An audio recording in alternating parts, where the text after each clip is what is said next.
Well, this is Linda Burkhart, and you just heard from Theo as well.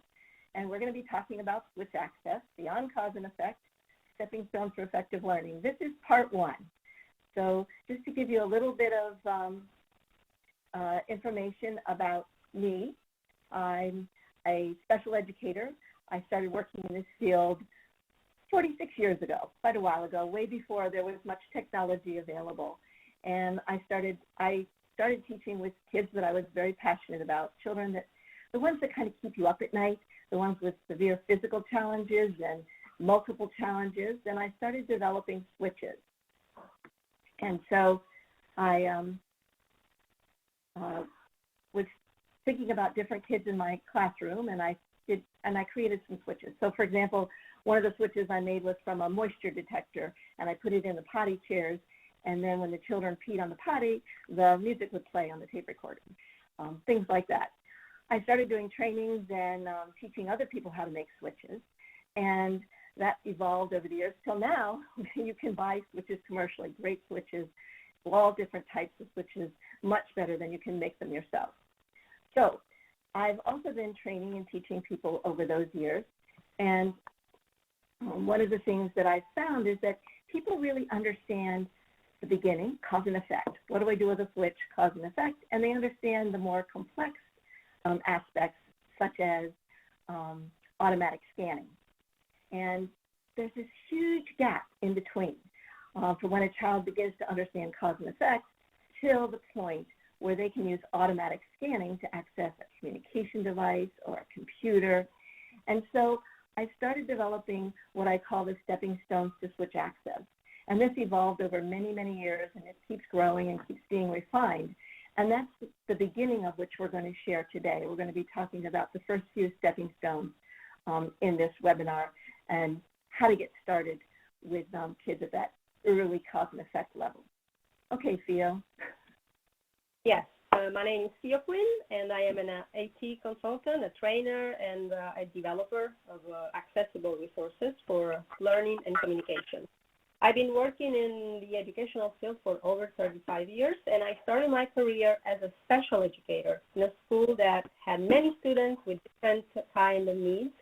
They had challenges and they had different abilities, and there were very few resources available at the time, few CDs, some diskettes, and probably many of you in the audience don't even know what a diskette is, and it was not possible to customize resources. So like Linda, I had to get my hands dirty and had to learn new skills because of specific needs that I had to address. I asked many questions to the experts and did a lot of research and identified some authoring tools that were effective and allowed me to provide the support for learning and communication that my students needed.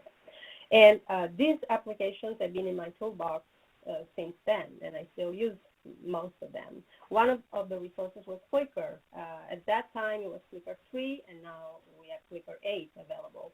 And Clicker offered and still does a very effective and robust way to give support for literacy and communication.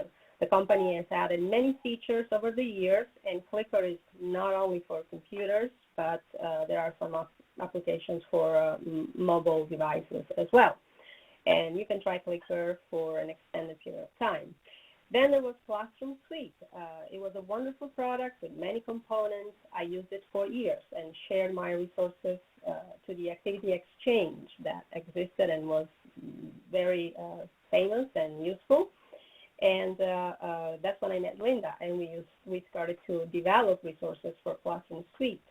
And unfortunately, Classroom Suite is not available anymore. The other software that I used successfully, and it's still a favorite, is called MindExpress. At the time, it was just a software for communication, and I started to use it because I had a student with very good cognitive abilities, but he was nonverbal, and he used bliss symbols. And MindExpress was the only product at the time that had the library, the bliss library, and also an editor to combine bliss symbols and create new ones. And that was something that my students needed at the time. And it was very effective. But over the years, Jabla, the company that publishes MindExpress, has added tons of features to the software the developers listen to the feedback that comes from the users and from content developers like myself. And the current version of MindExpress is great, very powerful, full of features and resources for communication. So you can have simple grids or research-based page sets such as pod, gateway, score, word power. You have resources for learning, activities that, for example, are companions of News to You, or activities for the classrooms, resources like Linda's collection that teach kids how to use switches, or resources that teach kids how to use eye gaze.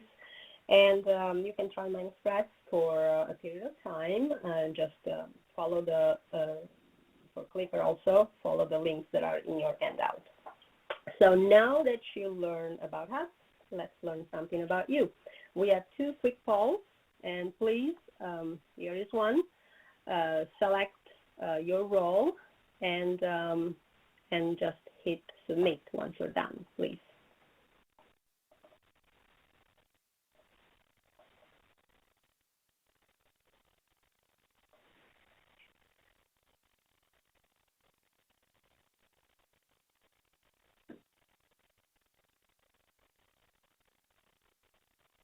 Okay, we have a lot of SLPs, I see.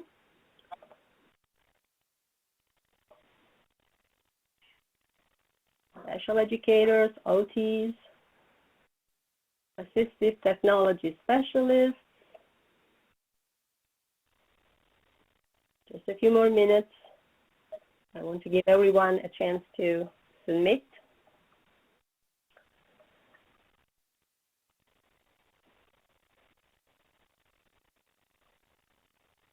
Okay, and I'm going to view the results.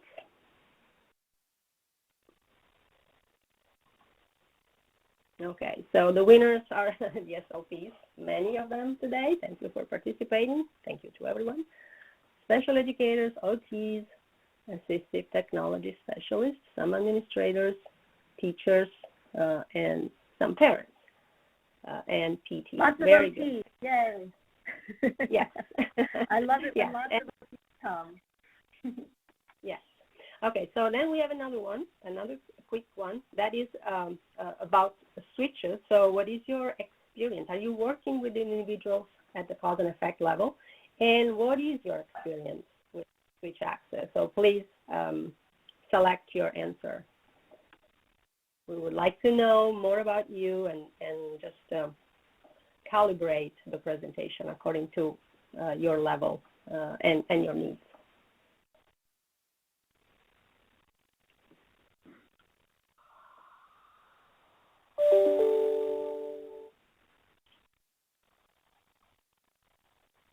Okay, we have people that have a lot of students at a cause and effect level, some knowledge, some experience, that's good, few newbies, wonderful. And if you are just participating just to learn something different, something more, which is also great. A few more minutes, we have 300 and almost 400 people already submitted the answer. A few more seconds and I'll close the poll and view the results.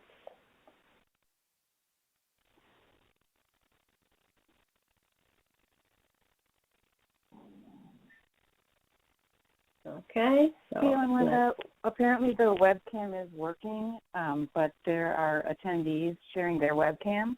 I'd like to ask attendees to not share your webcam as it disrupts the display for Linda and CL. Great, that will work better. If everyone could just not share. Right now, okay, I'm getting an error. Yeah, so we have students at a cause, teachers that have students at a cause and effect level, 57%. Some participants have some knowledge, some are new, and some are experienced. Actually, a good portion of participants. That's great. Okay, so which kids are we talking about today? which kids are we focusing on in this presentation? We're talking about kids who need access to a communication system or need access to educational material for learning or need switches to interact with people and with the world around them. Many of you in the audience probably work with kids with complex communication needs, and you know that they need access not only to their AAC system, but also to resources for learning. So we talk about individuals who have physical challenges, and they are very limited in their movement and find direct selection very challenging. We are also talking about kids that might be able to point, but they have visual challenges, and like CVI, for example, and they need a different layout with few items on their display. A limited number of items on the display might be a limitation and might not give them a complex vocabulary in their system.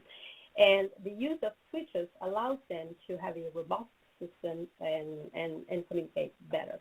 The other group includes kids who use multiple access methods and according to the time of the day. So, for example, they might start in the morning using eye gaze, and then their eyes get fatigued, they get tired, and so they move and use switches.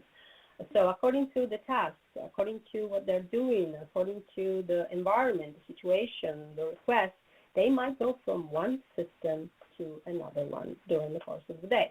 So to summarize, we are talking about individuals who might use switches all the time or part-time.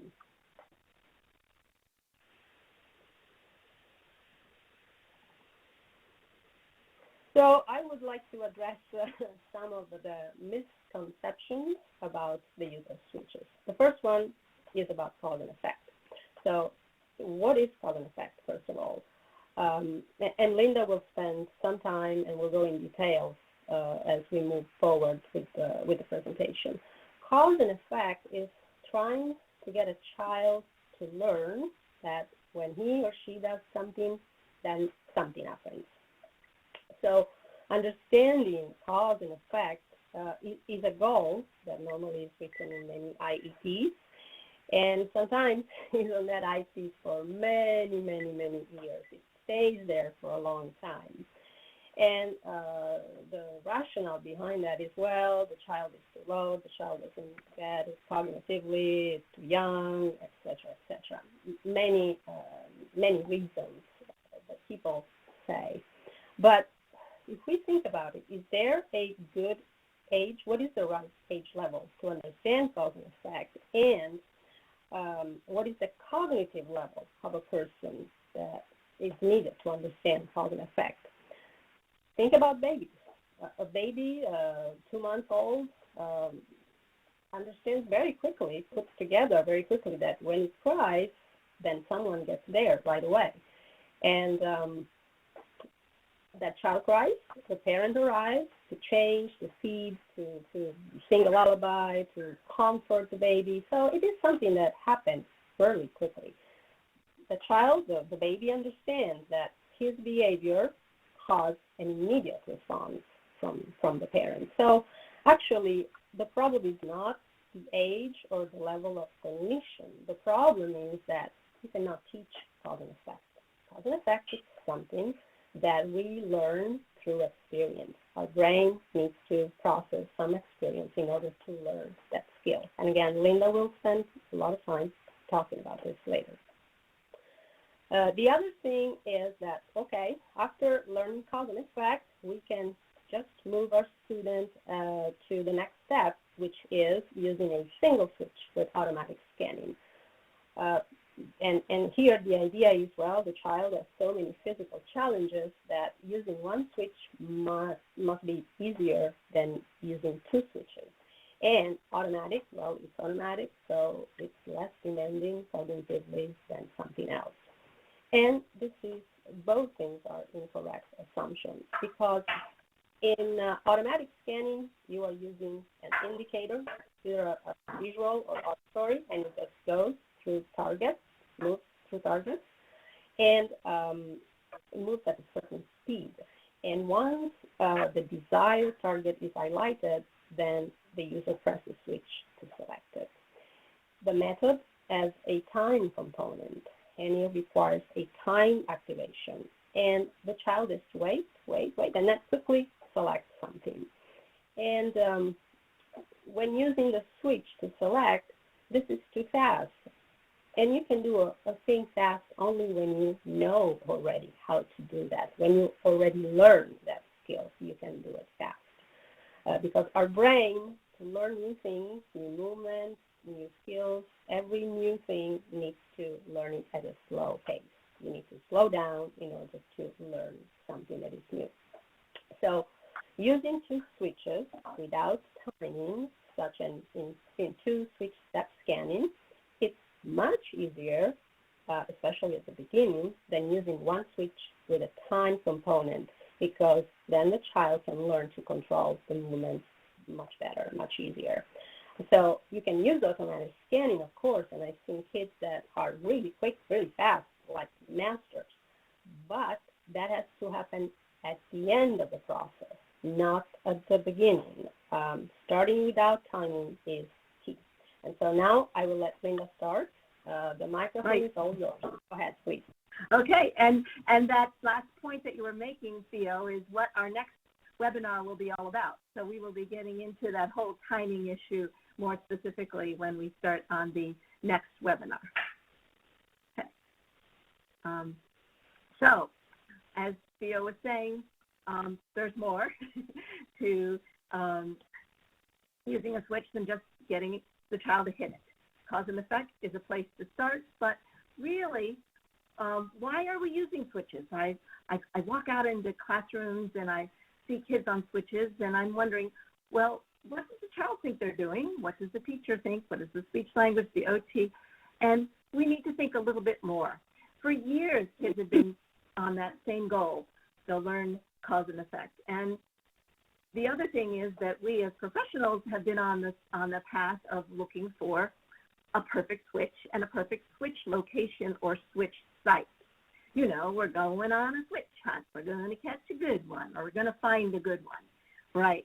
So we're thinking that we have to spend years trying to find the perfect spot on that child's body, near their head, near their foot, wherever, and we have to find the right switch. And what I'd like to suggest right now is stop that craziness. I really think that going on that hunt to find the perfect switch site is going down the wrong direction. Because in my years of experience, what I have found out is that it's really a myth that we have to find the perfect switch placement, perfect switch in the perfect place to put it on the child. I think the more close reality is that we have to find some good possible switch placements and provide opportunities for the child to learn them. So the child isn't going to be automatic when we start. They aren't going to have a perfect switch site.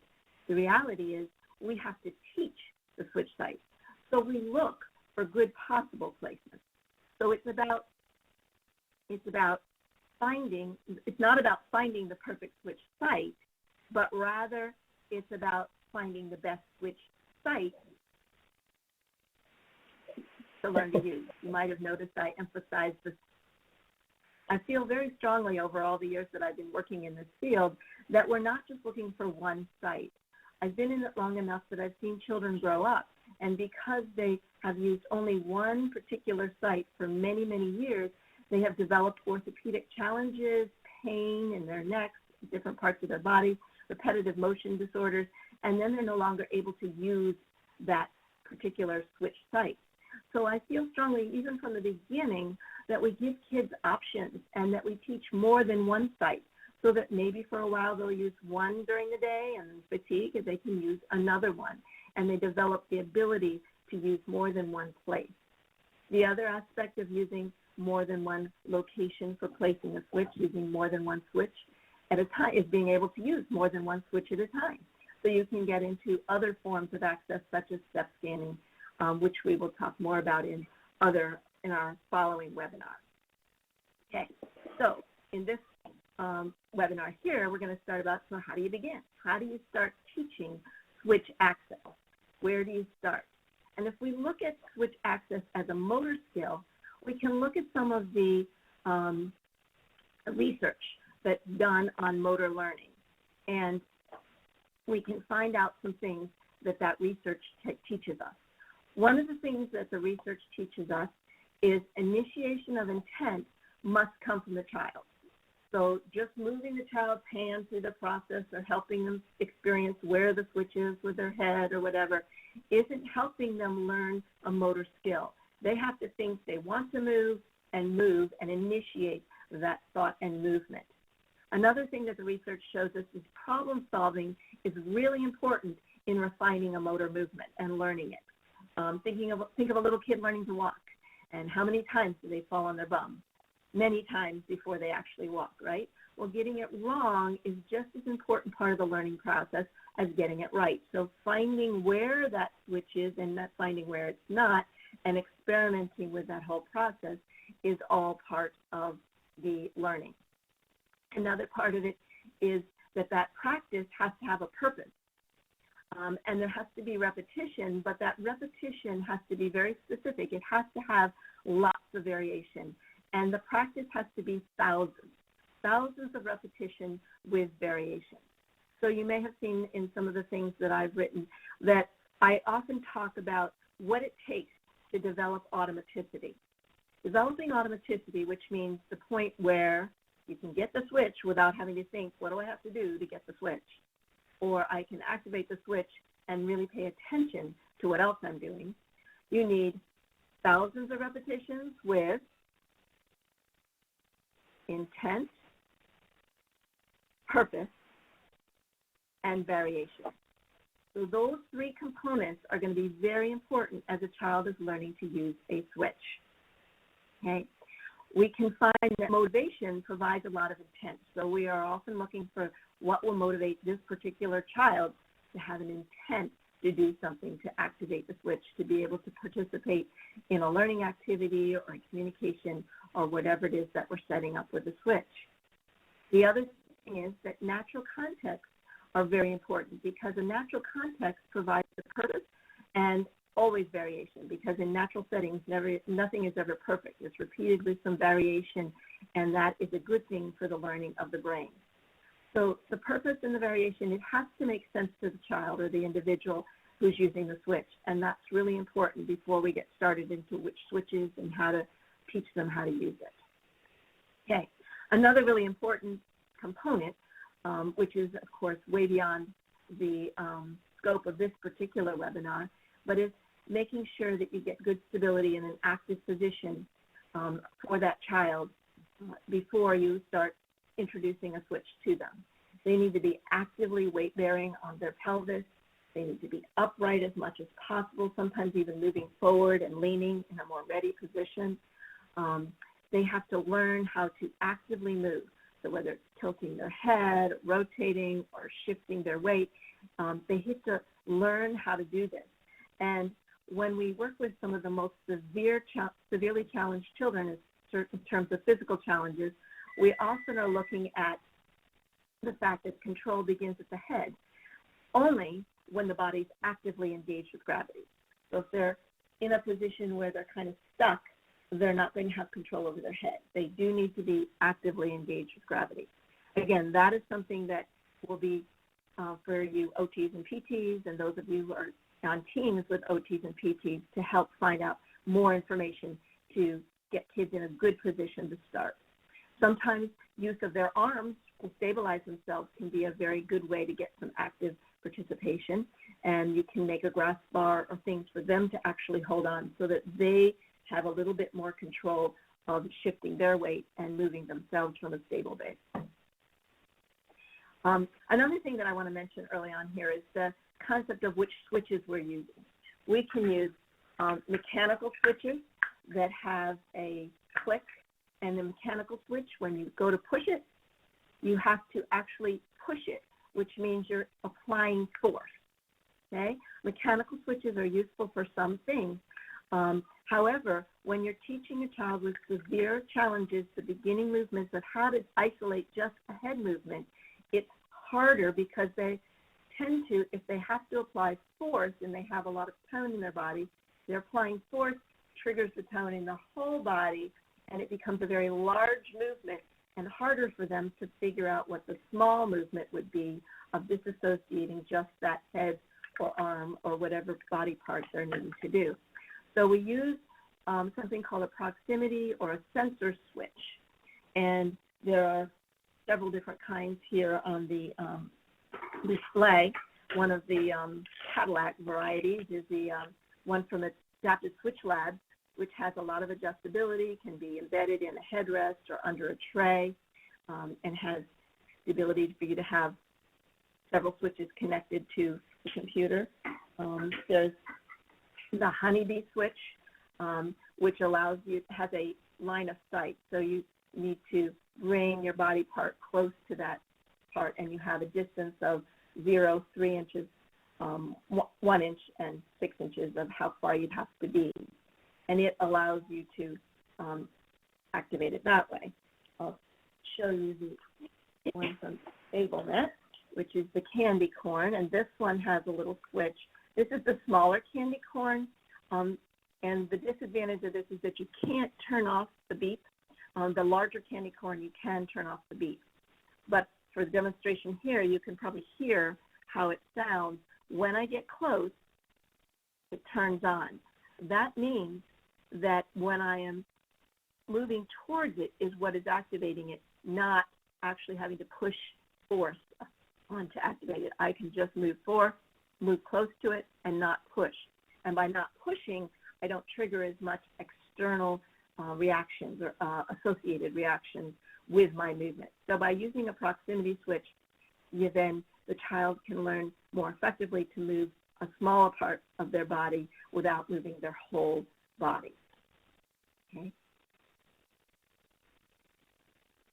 Sometimes we use the proximity switches with a program called Splashtop or TeamViewer, and that's just a way where sometimes we'll connect the switches, and you can connect any switches to a computer, because a lot of the software that's available for children is more on computers than on iPads. However, if you use Splashtop or TeamViewer, you can show or mirror what's on the computer and bring it closer to the child. So we'll mount the switch at a place where the child can actually get to it very easily without a large movement. In the beginning with a proximity switch, you use a very small movement and move it very close to the child. And as they get the idea, then you move it a little bit further so that they are disassociating their movements a little bit more. Because the end result, when you're using it for communication, you don't want to be having them accidentally hitting it with very small movements. You want them to deliberately want to move a little bit further.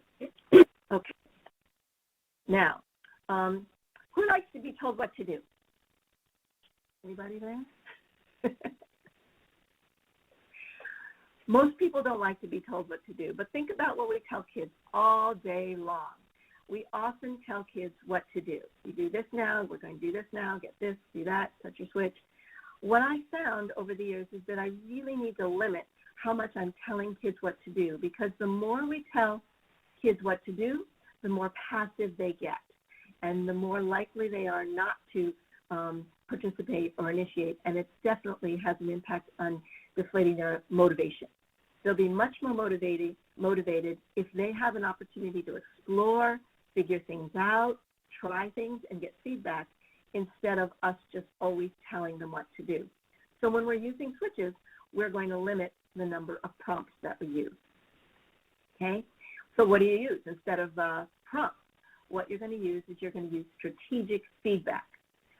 So instead of saying, get your switch, you can get it, it's right there, you can get it, it's over here, you can get it, move your head, all those other kinds of things, we're going to focus on setting it up so that they can do it.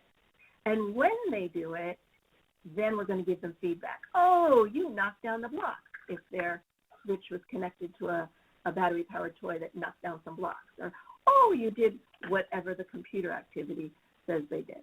So we're giving them feedback instead of prompts to tell them what to do. Because one of the problems is I've found that over the years, some children become very passive and develop learned helplessness, and they wait for a prompt. And so if we typically say, hit your switch before they hit the switch or whatever, then they begin to think, I don't hit the switch until somebody says that, and they'll wait for you. And we don't want to build an external prompt into that motor loop. We want it to come from their intent, they want to do it, and then they perform. Okay, so that's where stepping stones to switch access kind of developed.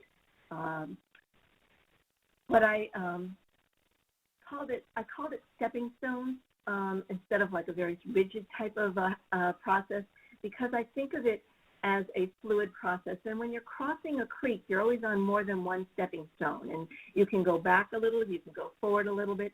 And that's the principle behind this process. So a child isn't only on stepping stone 3, for example. They might also, when you start the activity, go back to 1 or 2 and get them going. They get feeling successful. Then you move up to 3, and they're doing some really nice things. You could try going up a little bit higher. And as they fatigue, you might go back down so that they can end the activity on a successful note. So we're going to do just the beginning stepping stones in this webinar, and then we'll continue the stepping stones in the next webinar. So the stepping stone number 1 is, as Theo was talking about, cause and effect. So the child is associating an intentional movement with the ability to cause something to happen. And the latest research that I've been able to find is that for when cause and effect is actually possible for a child is in the fetus stage. So even before birth, children are using cause and effect or understanding cause and effect. So really, it's not a problem of the child's understanding. However, it's hard because, as Theo mentioned, you can't teach cause and effect. Children have to learn cause and effect. When we're looking for the technology, we're looking for something we can set up and let the child learn to use. So the next slide is the technology features. So for each of my stepping stones, I have some things you would look for when you're looking for technology. And so this would be an immediate response to effect, a momentary or a direct effect. That means when the child is actively on the switch is working. And when the child is off the switch stops, okay? Sometimes we have to settle for a short response, but the idea is that it works immediately. So hopefully you can see the webcam that's here, and I just have a tape recorder, our old-fashioned tape recorder, and a single switch. When I'm on the switch, it's on. As soon as I come off, it stops, okay? So the idea is that it's on when you're on the switch, and it's off when you're off. If you can't see, you'll know that by the sound, when my head is now touching the switch and the sound is turning on, music, my head is coming off and the sound comes off, okay? So that's how the technology needs to work in the beginning. Now, what I like to say when we're starting with cause and effect, we're working on the cognitive part of understanding, oh, I can do that, instead of the movement part of learning the correct movement. So sometimes when we're starting cause and effect, we actually use a movement that wouldn't be a very productive one to use long term. Might be something that is related to a reflex, but it would be only for a very short time. So don't panic, OTs and PTs. I would not use reflexive movement long term. But let's say a child does have a slight ATNR or an ATNR that's flexible enough that they can get in and out of. So that's a reflex where their head turns and their arm moves. You might be able to place the switch in the way of that movement so that when the child goes into that reflex, it activates, and then they can come out of it so that they can play with it. I would only do this for a very short time. It's to get the idea of, oh, I can do it, as opposed to teaching a child a new movement and cause and effect at the same time. Look at the screen. I'm not sure what that is. So the child, if they have to learn a new movement like reach and learning cause and effect, that's often too much for them to process if they're really at that very beginning level. So we want to take a movement that they already have and we put the switch in the way of that. So this is Skylar, and Skylar has Rett syndrome, and she had been learning, someone had been trying to get her to use her hand to use the switch, and it wasn't really being very successful. She was randomly hitting it now and then. So when I took a look at the body movements that she does, she rocks. She rocks a lot. So where do you think I put the switch? I put it right in front of her chest where she could rock into it. Okay, so there's a video of her here. I'll put the video on. Oops, video's not on. There we go. And I will show you her. So I have, this was a very long time ago, I have the switch on a lock line mount, and I'm holding it up near her so that she'll be able to rock into it. And I want you to see how quickly she does it. Notice that the music is only playing when she's on the switch, and then it stops when she rocks off the switch. See if you can see how quickly she gets it.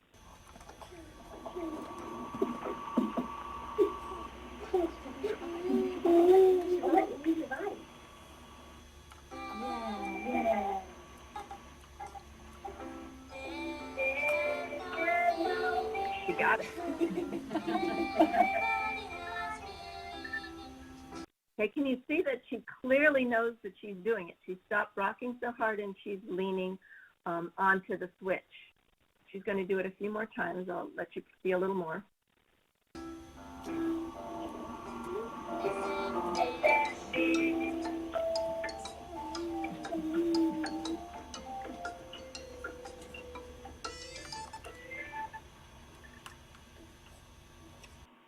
Whoops, sorry. What you saw there, and I need to speed up is what I've been told here. What you saw there was that as soon as she understood, she stopped doing it. So she was not, what I see kids do, as soon as they figure out they can do something, they stop and don't do it. And then people are thinking, oh, well, they don't understand. But if you wait, they come back and do it again. I'm going to move on quickly and just mention that what I'm talking about with cause and effect, you see a lot of things online that are listed as cause and effect. But many of those, like you hit the switch one time and it plays for 2 minutes. When what we're talking about here is not that. That would be more for recreation and leisure. This is for getting the cognitive connection.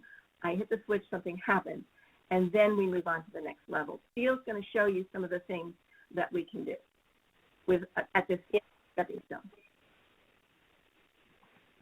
Okay, let's see. Share.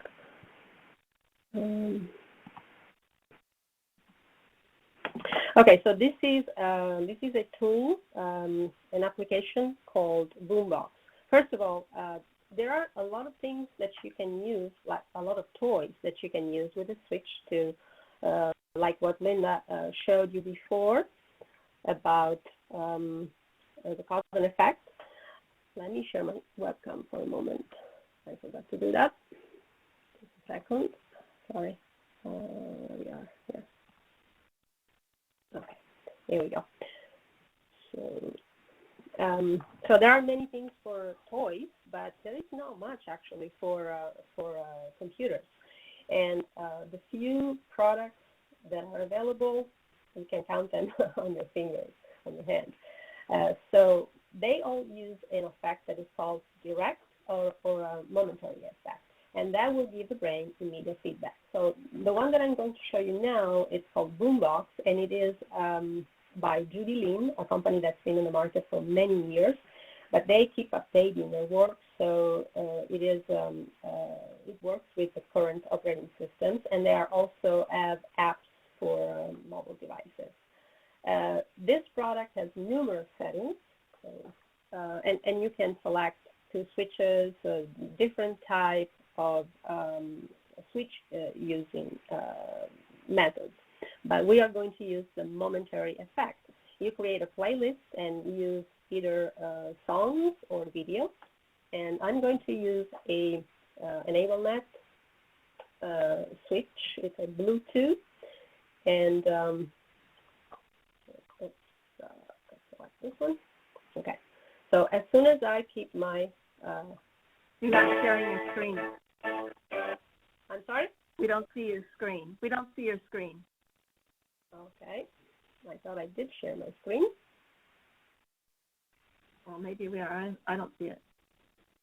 Okay, sorry. Oh, some people say they see it. Okay, I guess I'm not seeing it. All right. Okay. So I think it's on. You should see it. There it is. Yep. So, and you should also see my switch, myself, using the switch. So if I keep pressing the switch, the song that's being selected will play. And as I release the switch, as I release my hand from the switch, then it will pause. Okay, and that really gives the brain immediate feedback on what you're doing. Just a few words on this, on the Bluetooth. It works with Bluetooth, and you can use it on computers or also on mobile devices. And it has 6 different modes. So there are, each software uses different keystrokes to activate their activities.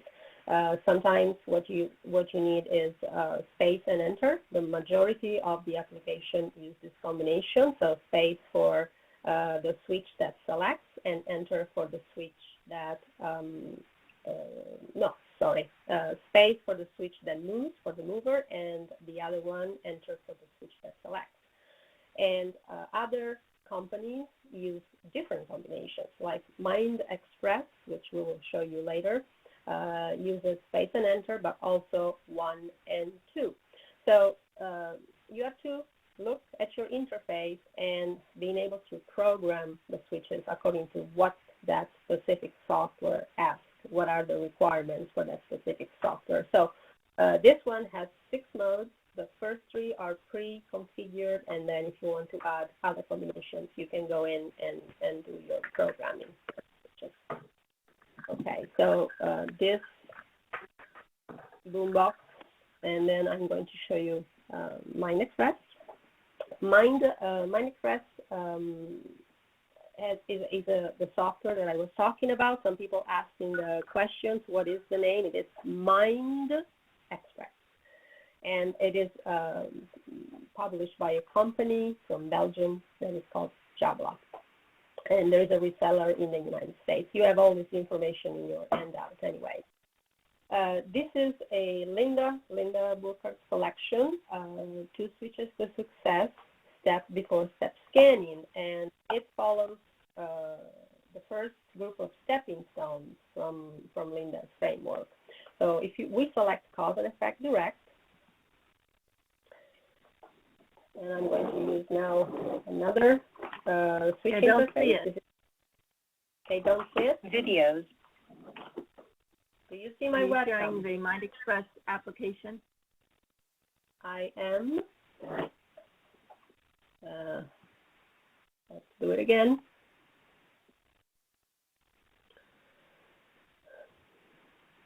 Share.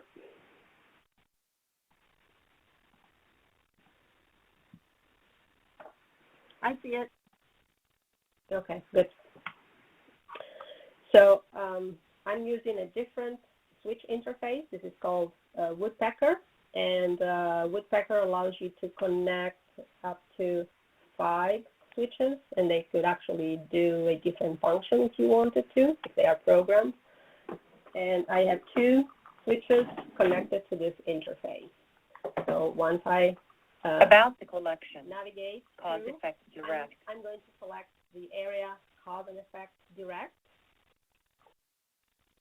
And then I'm going to select videos. And in this collection, you can put your own videos, your own songs. Videos.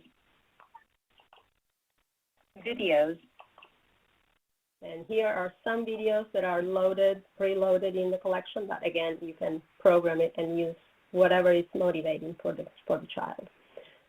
Spinning video. Kangaroo video. Happy Sun video. We're going to select Happy Sun video.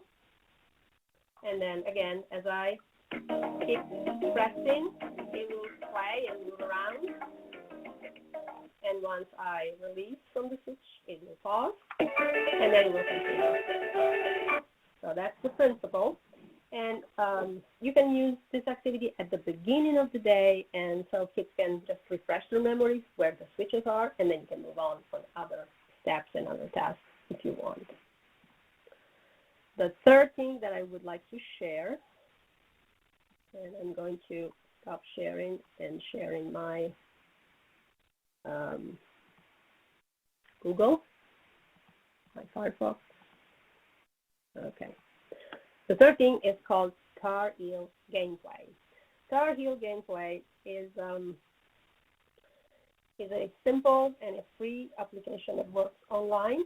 And so this is how it works. You get a YouTube video. You get the URL from that YouTube video. And, of course, it must be something motivating for the student, and you can customize it. I gotta share this.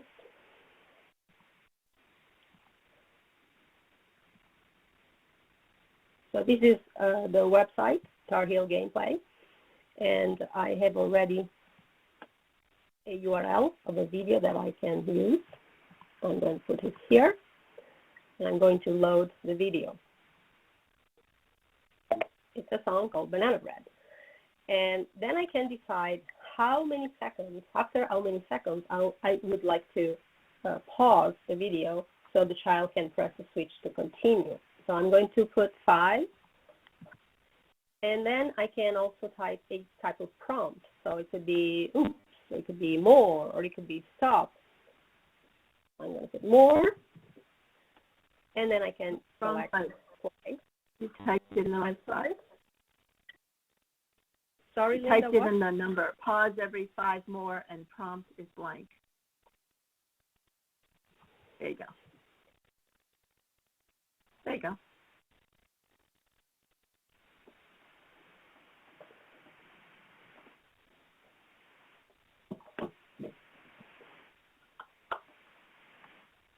Banana bread, banana bread.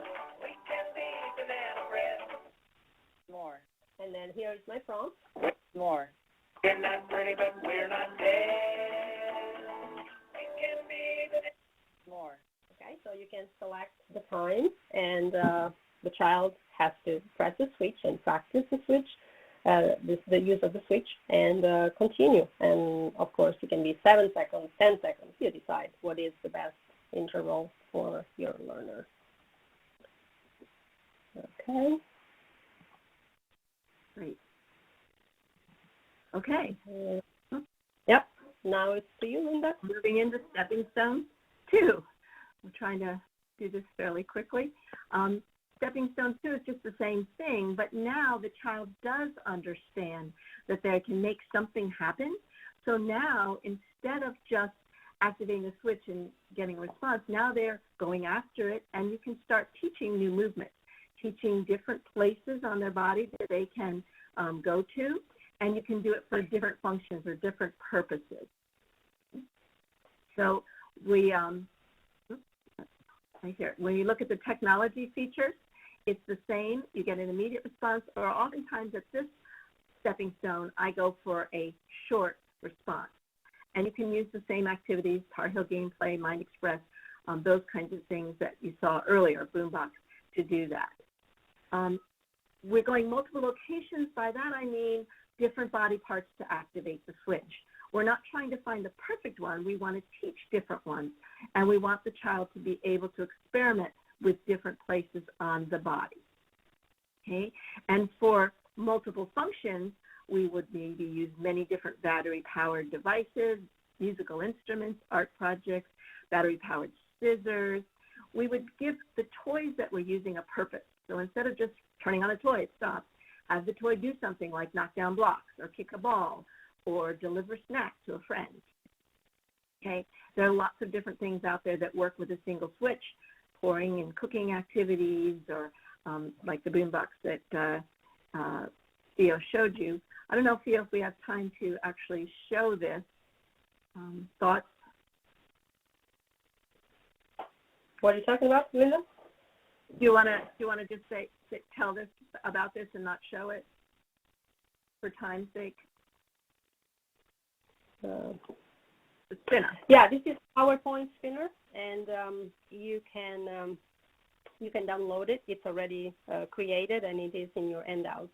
And it's done in PowerPoint. PowerPoint is something that everybody has, and so it will activate as you touch the switch, and another switch activation will interrupt the spinner. You can use spinners in games, so an adaptive spinner can be used by the entire classroom, and it's something that you can change because you can replace the picture in the background, the number of sectors, and these are text boxes. The one that right now display numbers can be changed into letters, so you can actually customize the spinner to meet your needs.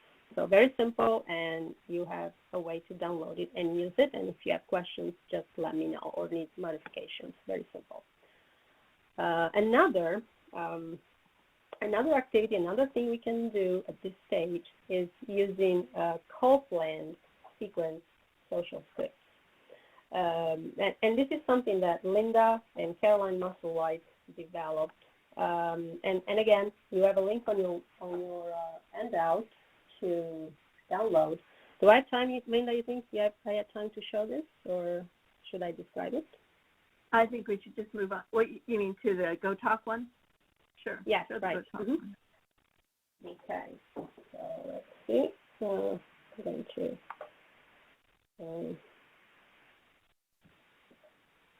share my... It's up to you. Okay. Yeah. Okay. Let's see. Reflector. So this is an iPad app, Go Talk Now, and this is just a script that we put in, so a single switch could simulate what you can do with a step talker or a step-by-step or a sequencer. And it just allows you to use Go Talk, and we're going to share the website for it, or a link to download this one. And you see my screen, right? Mm-hmm. Okay. So the idea here is that you build a script with the student. So the teacher works with the student to create a script that then can be loaded into the app, or you can use it. You can use a sequencer, any type of device that allows messages to be played in sequence, step by step, for example. And what you do, you just go through, and the child has a chance to practice the communication, practice this script, talk with different people, practice the use of switches, and have a very good experience with different people talking in different environments with different partners of communication. So I'm going to run it quickly. Hi. Guess what I got? I got new shoes. And so, check out my feet. Aren't they cool? Want me to show you how they sparkle? What do you think? Great talking to you. And then it starts again from the beginning. So the child has a lot of opportunities by using this to activate the switch multiple times, to have a clear purpose, because that's one of the key elements, have a purpose to use some tool. There is variation, because you are also talking with different partners, and kids can practice not just movements, but also their social skills and interaction with other people. So this is Go Talk, the app for Go Talk, and you have a blank available on your handout that you can download and you can customize. Of course, you need the Go Talk app in order to use it. And then we're going back to MindExpress.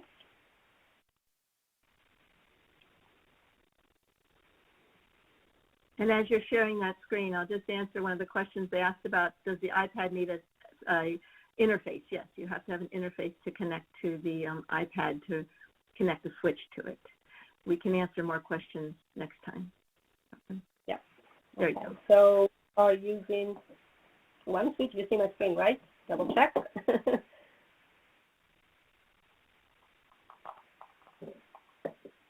One switch.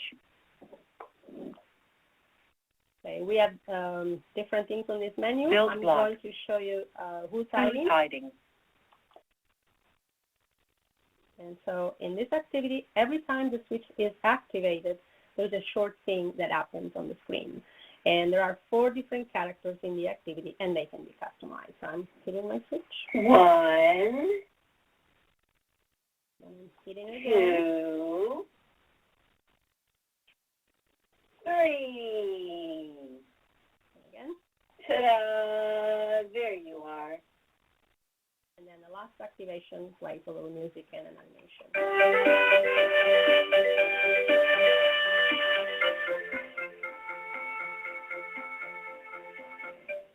And then another character will appear.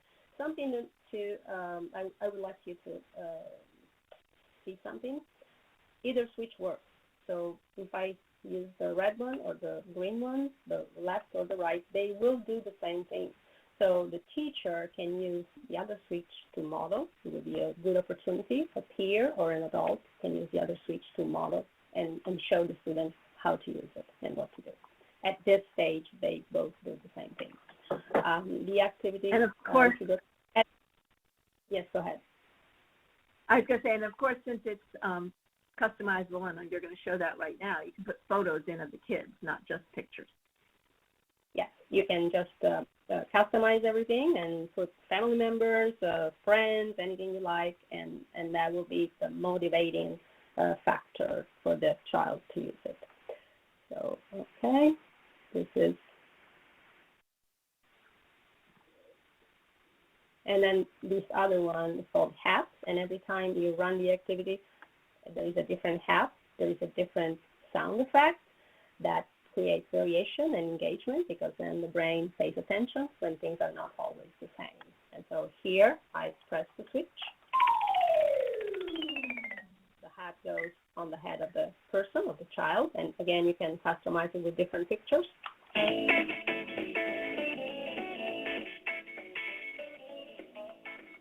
Etc.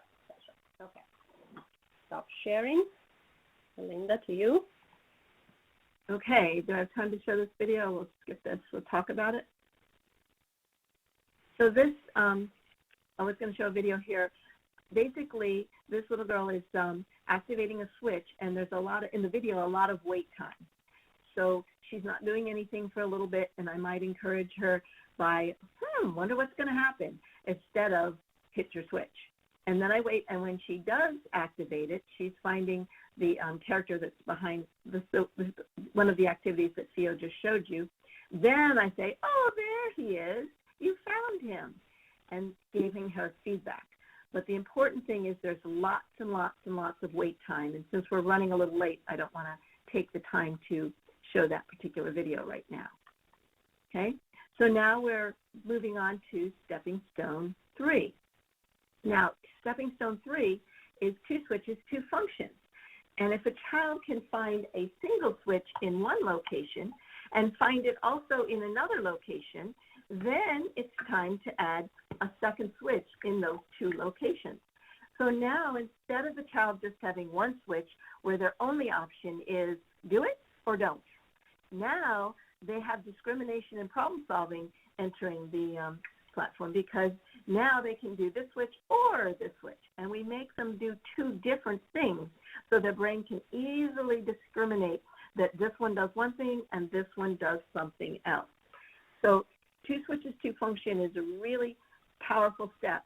And when we look at technology features, I want you to think about something, especially if it's on a computer. It's battery powered toys, it would be 2 different toys or 1 toy and 1 message. But if it's on a computer, I want the second switch to interrupt what the first one was doing, so that when the child is doing the second switch, that's what's happening, and they get an immediate response. And if they go back to the first switch, they get an immediate response. And that's really important for the features of that software. Okay, we want to do this as quickly as possible. Child might even do this the first session that I'm working with them, go through some cause and effect, single switch, multiple locations, and now I put in a second switch for a little bit, and see if they can start discriminating two different sites and two different things that can happen, okay? We give them a reason to problem solve. So now if the battery-powered toy is kicking a ball, the other switch is connected to a step-by-step that says, throw it to me, I want to turn. Or if the pig's knocking down the block, the other switch might say, build it up, make it taller, put on a red one, put on a green one, so that the child has a reason to go to one or the other, because once the blocks are knocked down or the ball's kicked, then the other switch makes more sense. I also want to just mention sometimes I use smaller switches when I go to two switches, because if you're using very large switches, it's harder for the child, they have to be close, and it's harder for the child to discriminate the difference between them. If the child has the physical ability to get to the small switches, sometimes it really helps with discrimination. And this slide just shows recess switches. For those children who have a hard time picking their hand up and putting them on the switch, they can start by sliding their hand off of the top of the foam, and it's just made out of a piece of swimming pool foam, and the switch comes up underneath it. And the child then can just slide their hand to activate it instead of having to pick it up. We also can mount the switches so that the child is experiencing it without us having to hold them. And when you use a mount like lock line, it's flexible. So it can be moved in and out when the child maybe gets a little bit lower in their chair. It can be moved down, or if they fatigue or taller, you can adjust it. When you're learning switches, I like really adjustable mounts. Once they've learned to use a switch, I like something firmer that can hold it in place where we have learned to activate it. But in the learning process, it's nice. For some technology that works on it, you can use the Super Switch Hitter and by Switch Jam, by Switch in Time and Switch Jam. Those are just software that have been around for a long time, but still work great, and they allow different switches to be different things, like two musicians, or on the baseball game, one's the pitcher and one yells comments, and someone else could be the batter and yelling comments. You can actually have 4 different switches. Okay. Another place you can look at two switches to function is the software from Inclusive Technology, Switch Skills for Two, Set 1. And some of these activities are also on Help Kids Learn, so you may see them on Help Kids Learn. I don't know if I have time to show this one. Let me just explain the one of the door and the guy that's sitting up in the bed. So the guy that's sleeping there, one switch controls the guy coming in the door. The other switch controls the guy sitting up in bed and going shh. Okay. So if you activate the switch on the side of the door opens and this loud musician comes in. And then if you activate the other switch, the guy sits up in bed and goes shh, and the door immediately slams shut. So it's real clear feedback for that child's brain of which switch does what. If they go back to the first switch, the door opens, and another musician comes in and plays loud music, but a different kind of music. Okay, move on to Theo. Do you want to talk about this one now? Yes, this is another software from Judy Lin, and there are 2 different players in this particular case, but there are other ones, other activities in the collection.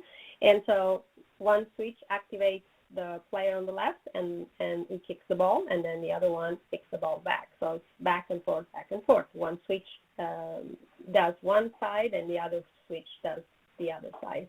One of the something to note about this level and the switches to functions is that most of the times we use vocation. So there is a switch that controls one side of the screen, and the other switch controls the other side of the screen. And you can see this even better in the next activity that I will show you. It's again from Linda. Share, -press, share. So this is the area of Linda's 2 switches that has to do with 2 switches to function. So I'm going to open item find. And again, you have a menu with images that can be replaced by photos, of course. And Miley's son. once you select Giggling girl. character, Where is she? you go to the next page, and as you can see, the screen is very clean, simple, uncluttered. platter. There are two targets, and there are two different blocks. One is red and one is green. So I'm using the red one to activate the block that is red.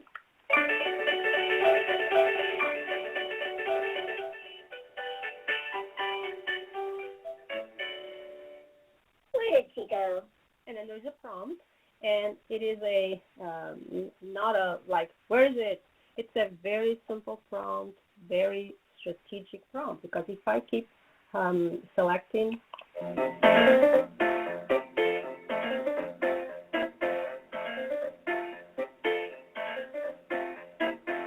Where did she go? so if I select the correct one, then the target moves to the other area. But if I select the incorrect one, the one where there is no picture behind, Whoops. I get a oops, Look again. I get a look again. Whoops. Oops. Look again. Nope. So there is a variety of prompts, strategic prompts, not like, oh, this is incorrect. No, use that other switch. It's something that the child has to figure out what to use, when to use it. So it's a process. We have to wait. We have to give the child time to decide what is the best thing and explore, make mistakes. That's part of the process. And there is a pattern. So it goes from one side to the other, one side to the other. And once the pattern is established, then it changes to have variety. And so the child can focus on and decides better, paying attention more. So this, again, is something that you can customize. Go to the edit page and select add photos that are relevant to the user. And you have all the 8 pages that you can change.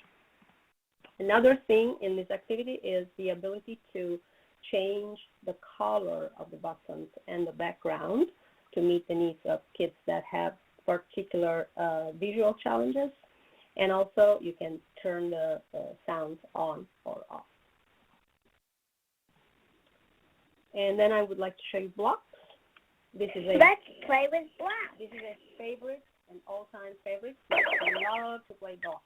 So one switch builds the blocks, and the other one knocks them down. So One block, block goes to the other side, 2 blocks. and then if I want, Yay! and there's a different number of blocks. You can build 4, 5, and it's random, so you never know how large it is, how tall it is. And then there is strategic feedback here too. Okay, now Linda can show you a video of a student actually using this activity. Okay, I'll just put this back on. So this is Alex, and he's set up with 2 proximity switches, 2 adaptive switch labs, proximity switches mounted on the lock line. He's using a grasp bar, and he is learning to use those movements. He's using fairly large movements at first, so he's going build one up and crash. He's enjoying crashing them a bunch of times. One block.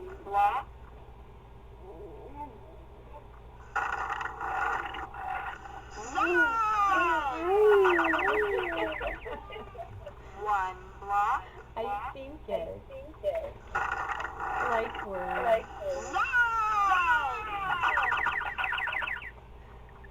Funny. I think it's funny too. One block.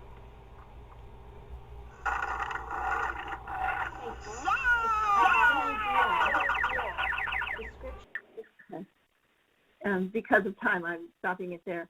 What Mom does next is she talks to him with his communication system, which is a partner-assisted scanning auditory plus visual system, a pod, and she tells him, I think that you need to make smaller movements. And then he practices making smaller movements by turning his head less instead of making such big movements. And he's more successful at building up blocks, like all the way up to 6 towers, 6 on a tower. And that's where we are. Yes. Sorry about taking a little bit more of your time. We appreciate you being